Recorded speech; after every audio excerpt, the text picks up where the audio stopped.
mismo que hablábamos que cuando estás ante Manhattan, durante los finales de los años 60 va a Honolulu y también en estos años él ha comprado ese jardín que él cultiva y que él hace. Un jardín, como digo, es un ejemplo de estructura donde al mismo tiempo el azar participa.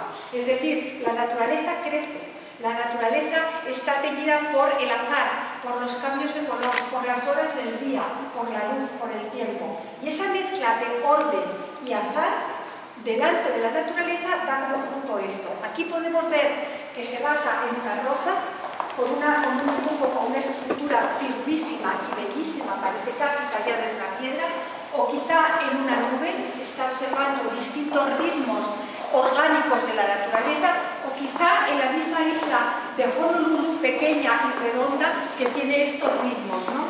Fruto de estos ritmos acaba despegándose de ellos hacia esas formas flotantes, con la luz de fondo, que son su mirada, su percepción y la creación de ese mundo nuevo, ¿no?